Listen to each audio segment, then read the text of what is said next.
সুইটি বোন, জল ভরা হয়ে গেছে? হ্যাঁ সীমা বোন, জল তো ভরা হয়ে গেছে। এবার তো আমাকে তাড়াতাড়ি বাড়ি ফিরে যেতে হবে, নয়তো বাড়িতে আবার ঝগড়া অশান্তি কলরব সৃষ্টি হয়ে যাবে। হ্যাঁ হ্যাঁ, সেটা তো আমরা শুনতেই পাই গো। তোমার শাশুড়ি মা আর ননদ দুটোই খুবই বদমাশ।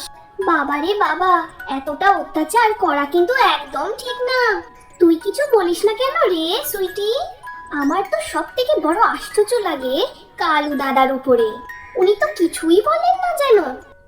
কোনো ব্যাপার না দিদি, হয়তো এটাই আমার ভাগ্য, এই জন্য চুপচাপ এটাকে আমি আমার ভাগ্য ভেবেই মেনে নিয়েছি। আচ্ছা বেশ, আমি যাই। হ্যাঁ।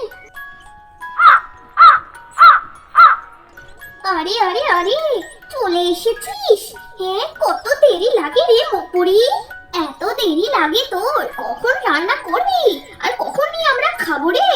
তোর জল আনার অপেক্ষা করতে করতে তো আমরা তেষ্টায় মরে যাব মনে হচ্ছে। মা, বলছিলাম একটু দেরি হয়ে গিয়েছে, আসলে পুকুরের জলটা না শুকিয়ে যাচ্ছে, তার জন্য জল আনতে একটু দেরি হয়ে যায়। অনেকটা গভীরের দিকে যাওয়ার পর তারপরেই জলটা পাই মা। হ্যাঁ হ্যাঁ, যেন আমরা কোনোদিন পুকুর থেকে জল নিয়ে আসিনি। ওখানে বসে বসে নিশ্চয়ই কারোর সঙ্গে আমাদের নামে নিন্দে করছিলি মনে হয়। এছাড়া আর কি হবে দেরি হওয়ার কারণ? না মা, এমন কোনো ব্যাপার নয়।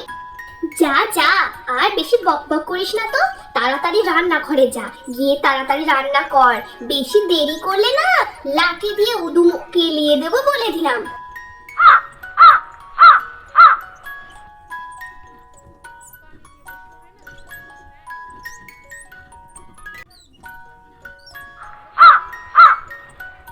মা, ও মা। আরে আরে আমার সোনা রে, কোথায় গেছিলি আমার লাডলি গুড্ডি সোনা আমার? মা, আমি আমার বান্ধবীর বাড়ি গিয়েছিলাম, খুব মজা করেছি আমরা। বলছিলাম মা, আমার না খুব খিদে পেয়েছে, খাওয়ার জন্য কি কিছু নাই ঘরে নাকি? আরে আরে, ওই মুখপুরিকে তো বলে এলাম যে তাড়াতাড়ি একটু রান্না বান্না সেরে ফেলতো।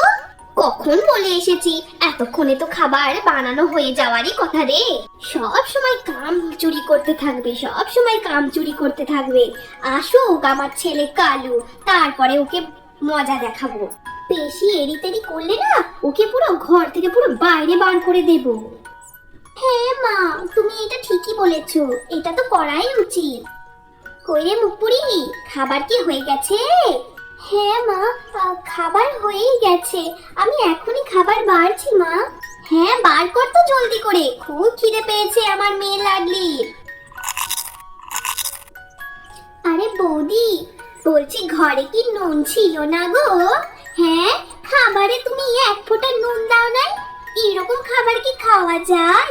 ওরে ওরে মুখপুরি, তোর বাবা কি শুধু নুনই খেত, এই জন্য তুই এত কিপটেমিগিরি করছিস? তোর বাপের কাছে পাঠিয়ে দেব নাকি রে? কিন্তু মা, আমি তো খাবারের মধ্যে স্বাদ বরাবরই তো লবণ দিয়েছিলাম। যদি লাগে আর একটু লবণ আমি তাহলে এনে দিচ্ছি লবণ। আহা হা হা, কত বড় সাহস দেখো তিনি! হ্যাঁ, আমার মুখে মুখে আবার তর্ক করছে, যেন আমি নুন এনে খেতে পারি না, আমি নিজেই নিতে পারি রে। এরপরে ওরা দুজনাই খাবার খাওয়া শুরু করে দেয়, খাবার খেতেই থাকে খেতেই থাকে। এই মুখপুরি শোন, বলছি যতক্ষণ না আমার ছেলে কালু খাবার না খাবে ততক্ষণ যেন তুই খাবার খাস না, তুই মনে রাখবি কিন্তু। কিন্তু মা, আপনার ছেলে তো সন্ধেবেলা বাড়ি আসবে। তো কি হয়েছে, সন্ধেবেলা আসবে তো সন্ধেবেলায় খাবি তুই। আমিও তো যখন বউ ছিলাম এইরকমই করতাম, তোর শ্বশুর খাওয়া না পর্যন্ত আমিও খেতাম না। শোন রে, আমাদের এই বাড়িতে এইভাবেই চলে, তোকে কিন্তু এইভাবেই চলতে হবে। আচ্ছা মা, ঠিক আছে, তাই হবে। এরপর ওরা দুজন সমস্ত খাবার শেষ করে অনেক বাসন কোসন জড়ো করে দেয়। ওরে, কি দেখছিস দাঁড়িয়ে দাঁড়িয়ে? যা গিয়ে সমস্ত বাসনগুলো নিয়ে যা, গিয়ে কলপারে ভালো করে ধুয়ে দে, আর ভালো করে পরিষ্কার করে ধুবি। এটো থাকে না, তাহলে কিন্তু তোর অবস্থা আমি খুব খারাপ করে দেব, মনে থাকে যেন। ঠিক আছে মা, তাই হবে। বাপ রে বাপ, জোরে খিদে পেয়েছে, কিন্তু আমি যদি এখন কোনো খাবার খেয়ে নিই তাহলে তো মা আমার পুরো 12টা বাজিয়ে দেবে কথা শুনিয়ে শুনিয়ে। একটু অপেক্ষাই করে যাই, আর দেখি কি হয়। এরপরে সুইটি সমস্ত বাসন কোসন ধুয়ে মাথায় করে নিয়ে যায় ঘরের দিকে। ওরে ওরে, এবার ঝাড়ুটা কে দেবে? তোমার বাপ। বেলা গড়িয়ে যাওয়ার আগে সমস্ত ঘরদোর ভালো করে ঝাড় দিয়ে নে রে। মা, ও মা, কই তুমি? আরে আরে আরে, আমার সোনা বেটা আমার, চলে এসেছো বাবা। আজকে মনে হচ্ছে সারাদিনে খুব খাটাখাটনি হয়ে গেছে না বাবা? মনে হচ্ছে অনেক কাজ করেছো না সোনা বাবা আমার? হ্যাঁ মা, আজকে জমিতে অনেক কাজ ছিল মা। যা বাবা যা, হাত মুখ ধুয়ে নিয়ে বউয়ের কাছ থেকে খাবারটা চেয়ে নে গে। হ্যাঁ মা, এখনই যাচ্ছি। কিন্তু জানিস বাবা, তোর বউ না আজকে অনেক বড় ভুল করেছে, অনেক খারাপ করেছে জানিস রে। তোর বউয়ের কাজ কারবার আমার একেবারের জন্যই ভালো লাগলো না। ওকে ভালো করে বুঝিয়ে দিস তো বাবা, নাহলে কিন্তু বিশাল বড় মুশকিল হয়ে যাবে। মা, কি করেছে ও? আরে ও জানিস আমার সাথে মুখে মুখে তর্ক করেছে। কত বড় সাহস ওর যে আমার সাথে কিনা তর্ক করে। ঠিক আছে মা, তুমি চিন্তা করো না, আমি ওকে বুঝিয়ে দেব। এরপরে কালু কাক ওর মায়ের সমস্ত কথা শোনার পর নিজের ঘরের দিকে যাওয়া শুরু করে দেয়। আরে তুমি চলে এসেছো, দেখি অনেক ক্লান্ত মনে হচ্ছে। চলো তুমি রান্নাঘরের দিকে, আমি তোমার জন্য খাবার বেড়ে দিচ্ছি। এরপরে সুইটি কাক রান্নাঘরের দিকে যাওয়া শুরু করে দেয়। এই নাও গো, খাবারগুলো খেয়ে নাও। হুম, একটা কথা বলো, আজকে কি হচ্ছিল গো? আজকে মা আমাকে দাঁড় করে অনেক কিছুই বলছিল। তুমি ঘরে একদম শান্তিতে কেন থাকো না গো? তুমি কেন মায়ের সাথে এরম করে তর্ক করো গো? তোমার কি মনে হয় গো, তুমি আমার মায়ের সাথে তর্ক করবে? তুমি কি এইভাবে এখানে শান্তি করে থাকতে পারবে নাকি? আমি তো মাকে কিছুই বলিনি, শুধু একটু লবণের কথা হচ্ছিল আর কি। আচ্ছা বেশ, ছাড়ো, শান্তিতে একটু খেতে দাও। আর শোনো, আমি একদমই চাই না ঘরের মধ্যে কোনো অশান্তি হোক, আর তোমারও যেন কোনো কষ্ট হয় সেটাও আমি চাই না, বুঝলে? কিন্তু আমি আমার মাকে কিছুই বলতে পারবো না গো। আর তুমি শুধু একটু সহ্য করো, কিন্তু আমার মায়ের সাথে ঝগড়া করার চেষ্টা করো না দয়া করে। খুব আরাম করে খাবার খাচ্ছে আর মজা করে করে বউয়ের সাথে গল্প করছে। এখনই বলছি দাঁড়া। কালু, কালু রে, ওকে ভালো করে একটু বুঝিয়ে দে বাবা, নইলে কিন্তু তোর বউকে বাপের বাড়ি পাঠিয়ে দেব, আর তোকেও এই ঘর থেকে বের করে দেব পুরো ধাক্কা মেরে। মনে থাকে যেন। হ্যাঁ। আরে বাবারে, এখানে তো খাবার খাওয়ার সময়ও একটু শান্তি নেই আমার। শোনো সুইটি, আজকের পর থেকে যদি তুমি কোনো অশান্তি করেছো ঘরে, যেটাতে কিনা আমার মা রেগে যায়, তাহলে কিন্তু আমিও তোমাকে বাইরে ফেলে দেবো বলে দিলাম। তুমি একটু হলেও একটু বোঝার চেষ্টা করো, দেখো মা কত রেগে রয়েছে।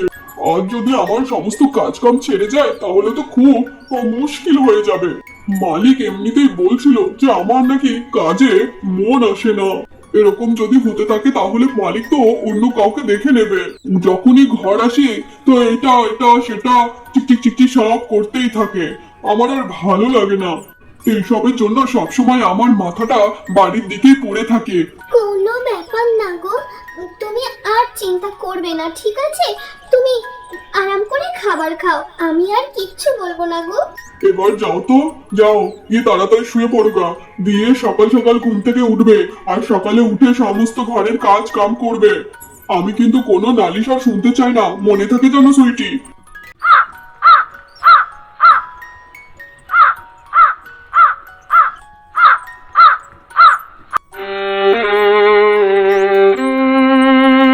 আরে বাহ, বৌদির কানে যে ঝুমকোগুলো রয়েছে এটা তো খুব সুন্দর লাগছে।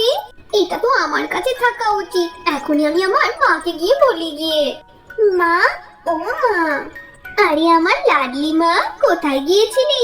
আরে মা, ওটা ছাড়ো, এখন আমি তোমাকে যেটা বলছি তুমি সেটা শোনো। হ্যাঁ হ্যাঁ বল না, কি বলছিস রে? বলছিলাম মা, বৌদির কানে যে দুলগুলো পড়ে আছে না, ওটা তো বেশ সুন্দর মা। তো তো কি হয়েছে?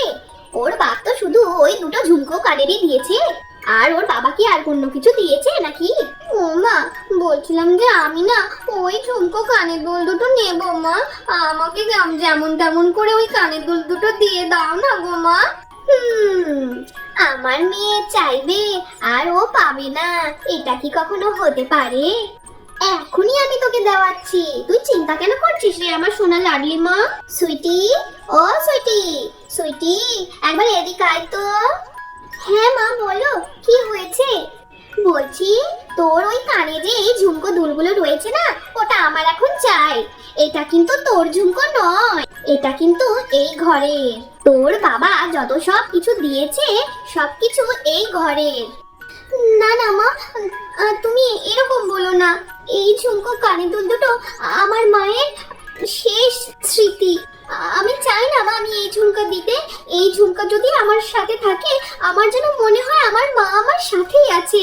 ওরে ওরে, যেটা বলছিস সেটা শোন, না হলে কিন্তু সেই মায়ের ঘরেই তোকে পাঠিয়ে দেবো রে।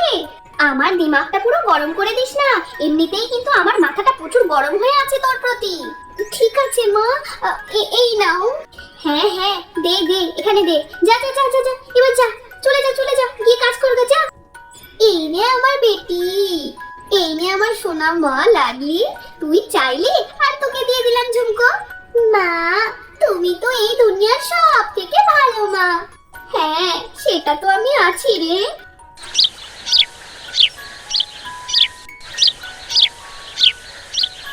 আরে কোকিলা, কোথায়? এদিকে এসো, তোমার বৌমার জন্য চিঠি এসেছে। আরে কই দেখি তো ওই ভিখারিরা চিঠিতে কি লিখেছে। এই নাও চিঠি, এবার আমি চললুম। আরে ও সুইটি, কোথায় রে? এদিকে আয়, তোর বাপের বাড়ি দিয়ে একটা চিঠি এসেছে রে। আয় আয়, চলে তো আয় দেখি। কি হয়েছে মা? কি লেখা আছে এই চিঠিতে? আরে আরে আরে, দেখি তো কি লেখা আছে এই চিঠিতে। সুইটি মা, আমি আর তোর বাবা খুব অসুস্থ রয়েছি, আমাদের কাছে একেবারেই টাকা পয়সা নেই। যদি পারিস মা কিছু পয়সা দিলে ভালো হতো। আরে আরে আরে, ভিখারিরা তো দেখছি ভিখারিই হবে, তাই না? ভিখারিরা তো এই রকমই হয়। আমি ভাবলাম হয়তো চিঠি পাঠিয়েছে যে অনেকদিন হলো, আয় বাপের বাড়ি দিয়ে ঘুরে যা। কিন্তু দেখি এরা তো আমাদের থেকেই ভিক্ষে চাইছে। হ্যাঁ, এদের আবার কাজ কারবার দেখো, ভিখারির দল কোথাকার। মা, এমন কথা বলো না।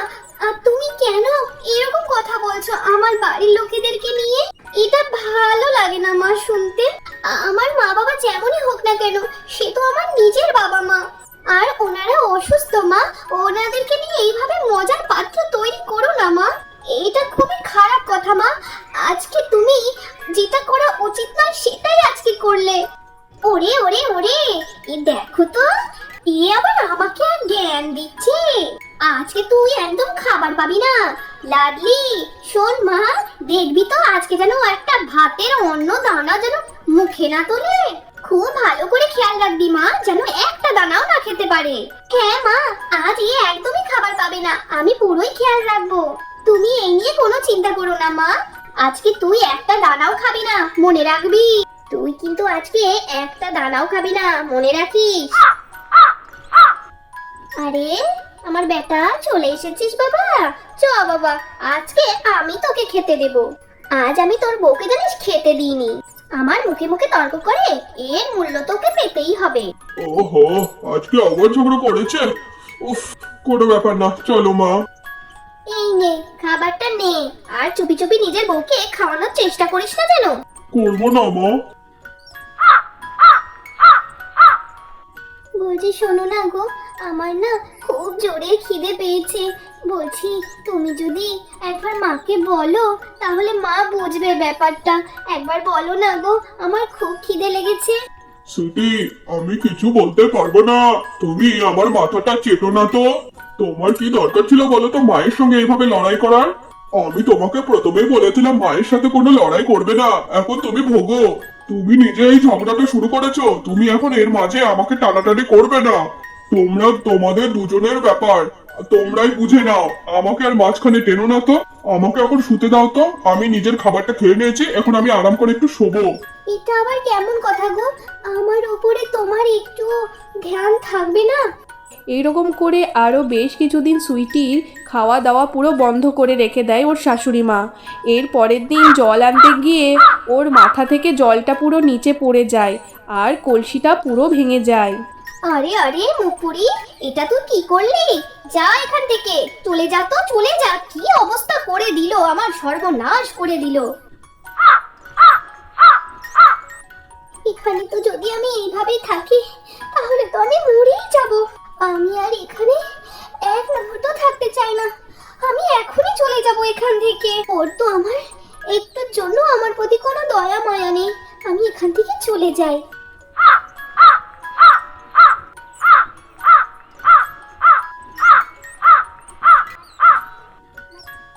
আরে আরে আরে, এইভাবে পড়ে যাওয়ার মতো করে কোথায় উড়ে উড়ে যাচ্ছ?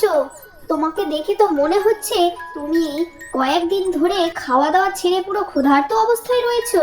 হ্যাঁ, আমার খুব খিদে লেগেছে, কিন্তু আমার কাছে খাওয়ার জন্য কোনো দানাও নেই, কিচ্ছু নেই। আরে কোনো ব্যাপার না। আরে কই বান্দ্রি, কি হয়েছে? কই রে, যা কিছু একটা খাবার এনে দে তো, একে দে, একটু খাবে ও। আরে তুমি কোথায় থাকো? এই জঙ্গলে হঠাৎ করে কোথা থেকে চলে এলে? আমি আর কোথাও থাকার জন্য নয়, আমি এখন আমার নিজের বাড়িতেই ফিরে চলে যাচ্ছি। আমার শ্বশুর বাড়ির লোকেরা খুব খারাপ। ওহো, তাই নাকি? শোনো শোনো শোনো, আমার এখানে তুমি কাজ করতে পারো, বুঝলে? আমার কাছে কাজ আছে। আমি একটা বড় ব্যবসা করি, তুমি হিসাবের কাজও করতে পারো, আর তোমার জীবন খুব আরাম করে কেটে যেতে পারে। আর এখানে তুমি পয়সা যা ইনকাম করবে নিজের বাবা মাকেও দেখতে পারবে। তাই মালকিন, এরকমটা কি হতে পারে? হ্যাঁ হ্যাঁ, অবশ্যই হবে, কেন হবে না? তুমি নিজের পায়েই দাঁড়াও, বুঝলে তো? এরপরে সুইটি ওর মালকিনের ব্যবসার দোকানে হিসাবের কাজপত্র করতে থাকে আর বেশি বেশি পয়সা রোজগার করতে থাকে। এরপর থেকে সুইটি যা ইনকাম করে সেই পয়সা দিয়ে ওর নিজের বাবা মাকেও দেখাশোনা করে আর ও খুব আনন্দে দিন কাটাতে থাকে। আর ওইদিকে সুইটি চলে যাওয়ার পরে কালু যেখানে কাজ করে সেখান থেকে ওকে পুরো বের করে দেওয়া হয়। এর ফলে ও কাজকাম ছেড়ে বাড়িতে পুরো বসে থাকে আর দিনরাত শুধু কান্নাকাটি করতে থাকে যে, এবং সুইটির চলে যাওয়ার জন্য তার মন পুরোই ভেঙে যায়। আর ওইদিকে সুইটির শাশুড়ি আর ননদে দুজনা সারাদিন শুধু কাজকাম করতে থাকে, রান্না বান্না করতে থাকে। হুকুম করার জন্য আর কোনো পাত্রই থাকে না ওদের কাছে। মা মা, তুমি তো বলতে ওই মুখপুরি চলে গেলে নাকি কত ভালো হবে। এখন দেখো তো, দিন রাত শুধু আমাদেরকে কাজ করে যেতে হচ্ছে, ঝাড় দিতে হচ্ছে, রান্না করতে হচ্ছে, কত কি করতে হচ্ছে। কেমন কথা ভেবেছিলে মা তুমি? এই সমস্ত কিছু আমার জন্যই হয়েছে। আমি কোনো সময় কোনো কিছুর দিকে মনই দিই নাই। সুইটি কতবার বলেছিল আমাকে যে তুমি কিছু বলো না কেন, বলো না কেন। আজ যদি আমি আমার মা আর বোনকে বলতাম তাহলে সুইটিও আমার বাড়ি ছেড়ে যেত না, আর আমারও আর এই রকম কাঙালের অবস্থাটা আর হতো না। সুইটি, তুমি যেখানেই থাকো আমাকে ক্ষমা করে দিও, আমার বড় ভুল হয়ে গেল গো। আমি মনে হয় তোমার যোগ্য নয়, এই জন্য মনে হয় তুমি আমার কপালে আর থাকলে না।